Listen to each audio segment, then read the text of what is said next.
3D ဝါနာရှင်အားလုံးမင်္ဂလာပါဗျခုဆိုရင်တော့ကျွန်တော်အပိတ်တွက်နီးလေးကိုကျွန်တော်တင်ပြပေးမှာဖြစ်ပါတယ်ဗျာနော်အပိတ်တွက်နီးလေးကအရင်ဘက်ကလည်းမှန်ခဲ့တဲ့တွက်နီးလေးပဲဖြစ်ပါတယ်ဗျာနော်အပိတ်တွက်နီးကတော့6လုံးထိယူထားပါတယ်အရင်ဘက်ကအပိတ်ကတော့345890ဖြစ်ပါတယ်ဗျာ345890မှာအပိတ်3390လို့ထွက်တော့အပိတ်6မှာမှန်သွားပါတယ်ဗျာနော်အဲ့တွက်နီးလေးကိုကျွန်တော်ပြန်ပြီးတော့တွက်ပြပေးမှာဖြစ်ပါတယ်ဗျာနော်ဒီပထမဆုံးချိန်ကယူထားတာကတော့ထိုင်းတီ6လုံးကဏ္ဍဖြစ်ပါတယ်ဗျာနော်ထိုင်းတီ6လုံးကဏ္ဍက458 145ဖြစ်ပါတယ်ဗျာနော်458 145ဆိုတာထိုင်းတီ6လုံးကဏ္ဍဖြစ်ပါတယ်တွက်ရမယ့်ကဏ္ဍကတော့သူကနောက်ကနေရေးမယ်ဆိုလို့ရှိရင်4နေရာမြောက်ကဏ္ဍကိုယူပြီးတွက်ရမှာဖြစ်ပါတယ်ဒီအောက်ကကဏ္ဍကကြတော့ကျွန်တော်4နေရာမြောက်ကကဏ္ဍကိုပဲယူထားတယ်ရှေ့ကနှလုံးကိုကျွန်တော်မရေးထားတော့ဘူးเนาะဘာဖြစ်လို့လဲဆိုတော့သူကတော့ရှေ့နှလုံးကပေါင်းတဲ့အထက်မှာမပါတဲ့အတွက်ကြောင့်မို့4နေရာကဏ္ဍကိုပဲယူပြီးတော့ပေါင်းတာဖြစ်တဲ့အတွက်ကြောင့်မို့ဒီမှာကတော့ဒါထိုင်းတီ6လုံးကဏ္ဍကိုကျွန်တော်ရေးပြထားတာဖြစ်ပါတယ်ဒါကလည်းထိုင်းတီ6လုံးကဏ္ဍက4နေရာမြောက်ကဏ္ဍပေါ့နော်နောက်ကနေရေးမယ်ဆိုလို့ရှိရင်1 2 3 4နေရာမြောက်ကကဏ္ဍတွေကိုဒါရေးထားတာဖြစ်ပါတယ်ဒီကဏ္ဍတွေကထိုင်းတီ6လုံးကဏ္ဍရဲ့4နေရာမြောက်ပေါ့နော်နောက်ကနေရေးရင်1 2 3 4ဆိုတဲ့4နေရာမြောက်ကဏ္ဍတွေဖြစ်ပါတယ်ဗျာနော်ပေါင်းရမှာဒီ4နေရာမြောက်ကဏ္ဍတွေယူပေါင်းရမှာဖြစ်တဲ့အတွက်ကြောင့်မို့ကျွန်တော်6လုံးထိအောင်ကျွန်တော်မရေးတော့ပါဘူးဗျာနော်ဟုတ်ပြီအဲ့တော့20လေးကိုကျွန်တော်ကြည့်လိုက်အောင်ကျွန်တော်9ကျင်လောက်တက်ပြပါမယ်ဒီနေ့ကမှန်နေတာကတော့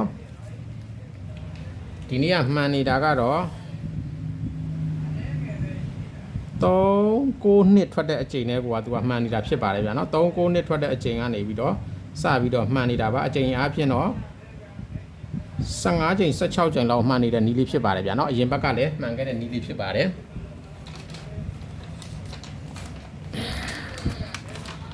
အရင်ဘက်ကဘောင်းကျုပ်စာရွက်လေးဖြစ်ပါတယ်เนาะအရင်ဘက်ကဘောင်းကျုပ်စာရွက်လေးမှာကြည့်ပါဒီမှာအပိတ်နေရာမှာ34589300ဖြစ်ပါတယ်เนาะအပိတ်တွက်နီး6လုံးဖြစ်ပါတယ်34589300ပါဒီတွက်နီးလေးကိုကျွန်တော်ပြန်ပြပေးပါဖြစ်ပါတယ်ဗျာเนาะထိတ်ကတော့3လုံးပဲရှိတယ်ထိတ်3လုံးအပိတ်3လုံးနဲ့ထိတ်3လုံးအလဲကတော့4လုံးရှိတယ်ဗျာเนาะအပိတ်ကတော့6လုံးတွက်နီးမှန်နေတဲ့အတွက်ကြောင့်မို့6လုံးတွက်နီးပဲဆက်ပြီးပြပေးလိုက်ပါမယ်ဗျာဟုတ်ပြီတွက်နီးလေးကိုကြည့်လိုက်အောင်ဗျာเนาะဟုတ်ပြီတွက်နီးလေးကတော့တဲ့ထွက်ထားတဲ့ထိုင်းတီ၄လုံးမြောက်ကဏ္ဍထွက်ထားတဲ့ထိုင်းတီ၄လုံးမြောက်ကဏ္ဍပေါ့နော်ကဏ္ဍဖြစ်တဲ့ဒီ8ပေါ့ဗျာနော်ဒီ8ရဲ့တဲ့ဒီ1ရဲ့ဒီ3ရဲ့ပေါ့ဗျာဒီ3လုံးကိုကျွန်တော်တို့ပေါင်းမှဖြစ်ပါတယ်ဗျာနော်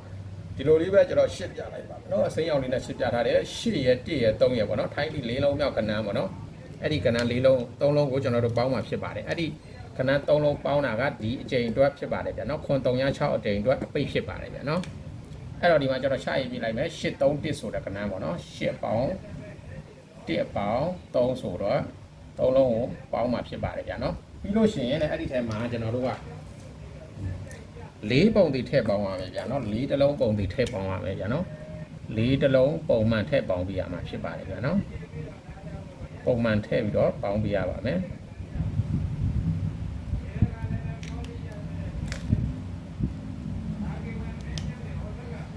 အဲ့ဒီမှာဆိုလို့ရှိရင်ဒီ813ဆိုတဲ့3လုံးကိုကျွန်တော်တို့ပေါင်းမယ်ပေါင်းပြီးတော့4ကပုံမှန်ထည့်ပေါင်းပြရမယ်เนาะအဲ့ဒီမှာ8နဲ့1နဲ့ပေါင်းမယ်9နဲ့3နဲ့ပေါင်းမယ်ဆိုရင်2နဲ့4နဲ့ပေါင်းမယ်ဆိုလို့ရှိရင်6လို့ရပါတယ်တဲ့ဗျာเนาะ3နဲ့4နဲ့ပေါင်းမယ်9နဲ့8နဲ့ဆိုရင်15နဲ့1နဲ့ဆိုရင်16လို့ရပါတယ်ဗျာနော်16လို့ရပါတယ်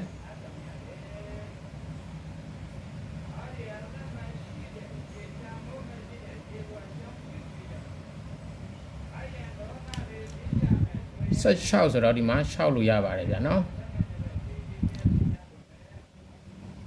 အဲ့ဒီ6ကိုတဲ့တပွင့်တိုးပြီးတော့နှလုံးယူမယ်တဲ့6ကိုတပွင့်တိုးမယ်6ကို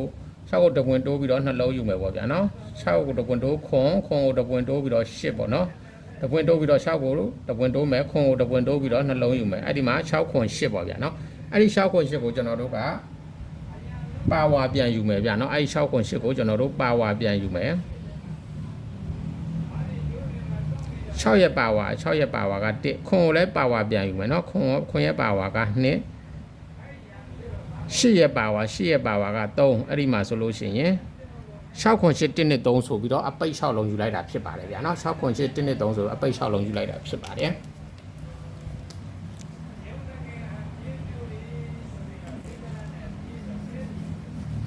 အဲ့ဒီချိန်မှာဘာထွက်သွားလဲဆိုတော့ဗျာနော်ဒီမှာ3ချိန်ပေါ့နော်1 4 5 2 5 2 8 9 5ဆိုတဲ့အချိန်က4နေရာမြောက်ကဏ္ဍ3လုံးပေါင်းတာကဒီခွန်306အချိန်အတွက်အပိတ်ဖြစ်ပါတယ်အဲ့ဒီမှာဘာထွက်သွားလဲဆိုတော့ဒီမှာခွန်306လို့ထွက်ပါတယ်ဗျာနော်ခွန်306လို့ထွက်ပါတယ်တဲ့ဗျာ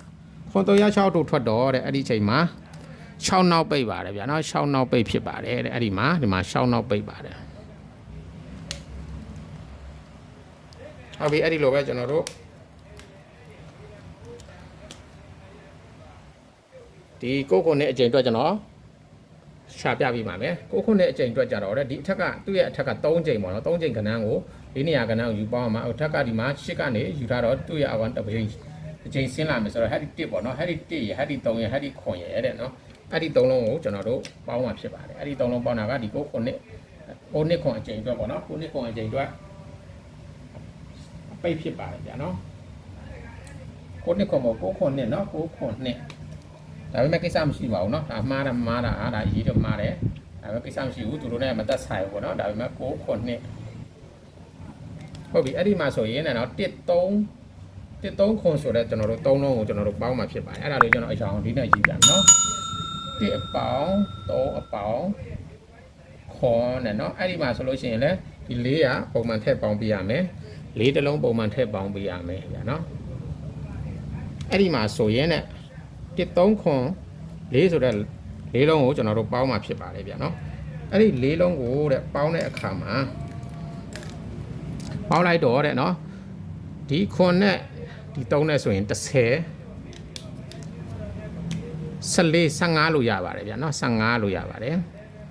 9ကိုတပွင့်တိုးမယ်9ကိုတပွင့်တိုး6ကိုတပွင့်တိုးမယ်ဆိုရင်ခွန်နဲ့9 6ခွန်ဆိုပြီးတော့3လုံးရတယ်အဲ့ဒါကိုသူတို့ပါဝါပြန်ယူမယ်အဲ့ဒီ3လုံးကိုကျွန်တော်တို့ပါဝါပြန်ယူမယ်9ရဲ့ပါဝါက3ည6ရက်ပါဝါက1ခွန်ရက်ပါဝါ2ဆိုပြီးတော့အဲ့ဒီမှာအပိတ်6လုံးယူလိုက်တာဖြစ်ပါတယ်အဲ့ဒီချိန်မှာဘာထွက်သွားလဲဆိုတော့ဒီမှာ6ခွန်2လို့ထွက်ပါတယ်ဗျာနော်6ခွန်2လို့ထွက်ပါတယ်အဲ့ဒီချိန်မှာဆိုရင်6ခွန်2လို့ထွက်ပါတယ်6ခွန်2လို့ထွက်တော့တဲ့အဲ့ဒီချိန်မှာဆိုရင်2နောက်ပိတ်ဒီမှာ2နောက်ပိတ်နဲ့ကျွန်တော်မှန်ခဲ့ပါတယ်ဗျာနော်ဒီတွက်နီးက15ချိန်16ချိန်လောက်မှန်နေတဲ့နီးဖြစ်ပါတယ်ဗျာနော်ကြိုက်နဲ့တက်မှကစားပါနော်ကြိုက်နဲ့တက်မှကစားပါမကြိုက်ရင်မကစားပါနဲ့အပိတ်6လုံးယူထားတာဖြစ်ပါတယ်ဗျာနော်သူကတော့မှန်နေတဲ့နီးမို့လို့ကျွန်တော်ဆက်ပြီးတော့ပြပေးခြင်းဖြစ်တယ်ဟုတ်ပြီအဲ့တော့နောက်တစ်ချိန်သွားမယ်နောက်တစ်ချိန်ကကြတော့တဲ့ဒီ3ပေါ့နော်ဟာဒီမှာကျွန်တော်မင်းကထပ်သွားပြီဒီ1ကနေပေါင်းပြီးတော့ဒီ3အချိန်ပေါ့နော်ဒီ3လုံးကိုပေါင်းမှာဖြစ်ပါတယ်ဗျာဒီအချိန်အတွက်ဆိုတော့ဒီထက်က3လုံးထပ်ဒီ3ရဲ့ခွန်ရဲ့8ရဲ့ပေါ့ဗျာနော်3ရဲ့ခွန်ရဲ့8ရဲ့တဲ့အဲ့ဒီ3ရဲ့ခွန်ရဲ့8ရဲ့3လုံးကိုပေါင်းမှာဖြစ်ပါတယ်3ခွန်8ဆိုတဲ့3လုံးကိုကျွန်တော်တို့ပေါင်းမယ်3အပေါင်းခွန်အပေါင်း8အပေါင်းဒီမှာ400ပုံသေးထည့်ပေါင်းပြရမယ်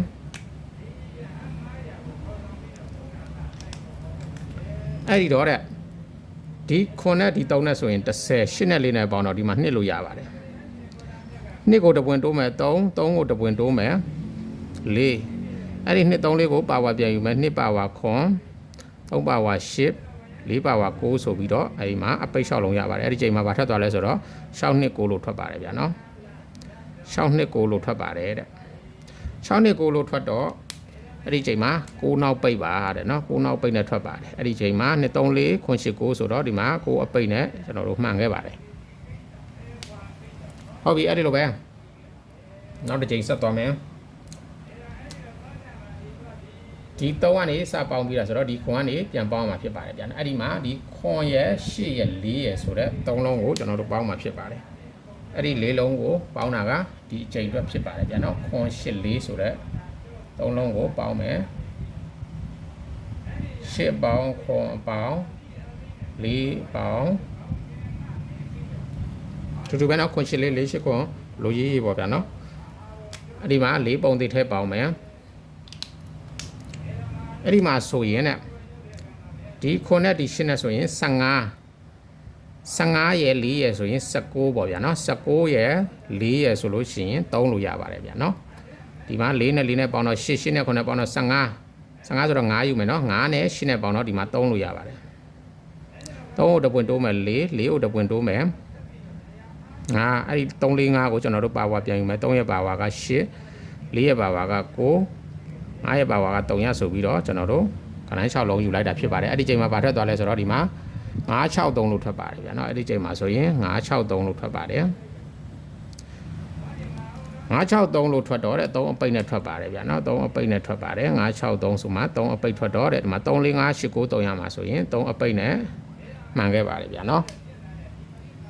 ဟုတ်ပြီအဲ့လိုပဲကျွန်တော်တို့ဆက်သွားမယ်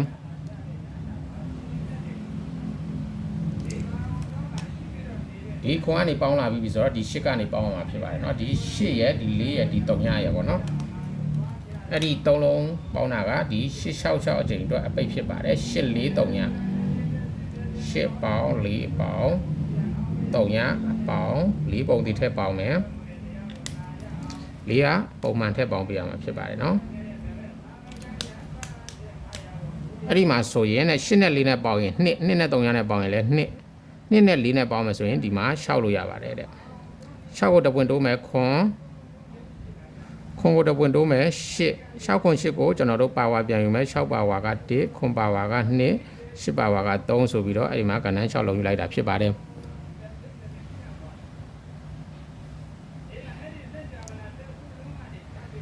6ခွန်8 1နဲ့3ဆိုတဲ့အပိတ်6လုံးမှာဘာထွက်သွားလဲဆိုတော့ဒီမှာ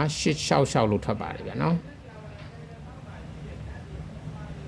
866လို့ထွက်တော့တဲ့အပိတ်6အနေနဲ့အပိတ်6နဲ့ထွက်ပါတယ်အဲ့ဒီမှာဆိုရင်6ခွန်8 1နဲ့3ဆိုတော့ဒီမှာ6အပိတ်နဲ့ဒီမှာဒီချိန်မှာလည်းမှန်ခဲ့ပါတယ်ဗျာနော်ဟုတ်ပြီအဲ့တော့ပဲကျွန်တော်တို့ဆက်သွားမယ်ဒီ8 4 3လို့ပေါင်းပြီးတော့ဒီ4ကနေပြန်ယူမယ်ဒီ4ရဲ့3ရဲ့3ရဲ့ပေါ့နော်အဲ့4 3 3ဆိုတဲ့4 3 3ဆိုတဲ့3လုံးကိုကျွန်တော်တို့ပေါင်းမှာဖြစ်ပါတယ်4အပေါင်း3အပေါင်း3အပေါင်း4ပုံဒီထက်ပေါင်းမယ်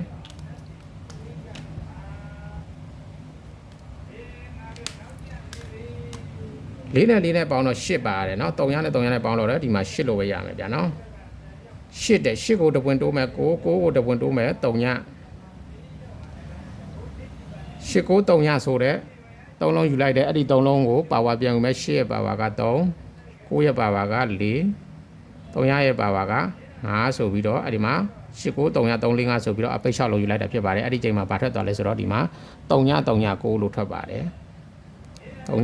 9လို့ထွက်ပါတယ်တဲ့3 9ဆိုတော့ဒီမှာ9အပိတ်နဲ့ထွက်ပါတယ်ဗျာနော်9အပိတ်နဲ့ထွက်တော့8 9 3 3 4 5မှာဆိုရင်ဒီမှာ9အပိတ်မှန်ခဲ့ပါတယ်ဗျာနော်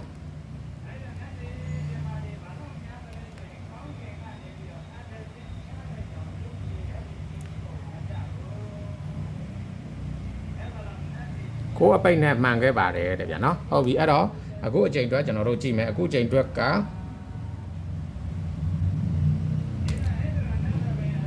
ဒီ4ကနေကျွန်တော်တို့4 3 3လို့ပေါင်းလာပြီဆိုတော့ဒီ3ကနေ3ချိန်ယူပေါင်းမှာဖြစ်ပါတယ်ဗျာနော်အဲ့ဒီမှာဆိုရင်ဒီ3ရဲ့3ရဲ့3ရဲ့ပေါ့နော်အဲ့ဒီ3လုံးကိုကျွန်တော်တို့ပေါင်းမှာဖြစ်ပါတယ်အဲ့ဒီ3လုံးပေါင်းတာကအခုအချိန်အတွက်အပိတ်ဖြစ်ပါတယ်3 3အပေါင်း3အပေါင်း3ဖြစ်ပါတယ်ဗျာနော်3အပေါင်း4ပုံမှန်ထည့်ပေါင်းပြရမယ်4ပုံမှန်ထည့်ပေါင်းပြရမယ်တဲ့4ပုံမှန်ထည့်ပေါင်းတော့တဲ့နော်3နဲ့4နဲ့ပေါင်းတော့ဒီမှာခွန်လို့ရပါတယ်ဗျာနော်ခွန်ကိုတပွင့်တိုးမယ်8ကိုတပွင့်တိုးမယ်9အဲ့ဒီမှာ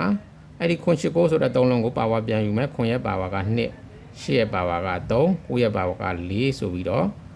အပိတ်6လုံးရပါတယ်အဲ့ဒါအခုချိန်မှာဆိုရင်ခွန်8 9 2 3 4ဆိုတဲ့အပိတ်6လုံးဖြစ်ပါတယ်ဗျာနော်ဒီ20ကအချိန်15ချိန်16ချိန်လောက်မှန်းနေတဲ့နီးဖြစ်ပါတယ်ဗျာနော်အပိတ်ကတော့6လုံးယူထားတာဖြစ်တယ်ကြိုက်နှစ်သက်မှကစားပါဗျာနော်ကြိုက်နှစ်သက်မှကစားပါ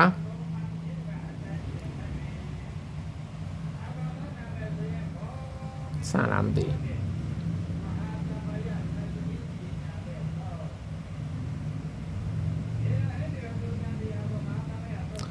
ခွန်8 9 2 3လေးဖြစ်ပါတယ်ဗျာနော်အတိုင်းပဲဒီတိုင်းပဲရေးပြလိုက်ပါမယ်နော်ငယ်စဉ်ကြည့်လိုက်ပြီးတော့ဘူးခွန်8 9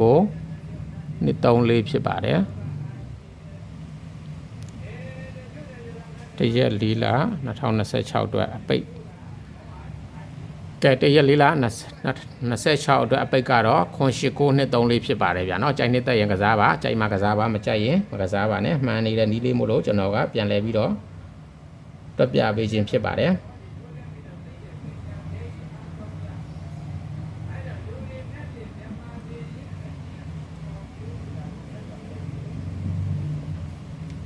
နော်မှန်နေတဲ့နီးလေးမို့လို့ကျွန်တော်ကပြန်လဲတွက်ပြပေးခြင်းဖြစ်ပါတယ်ဒါကတော့အရင်ဘက်က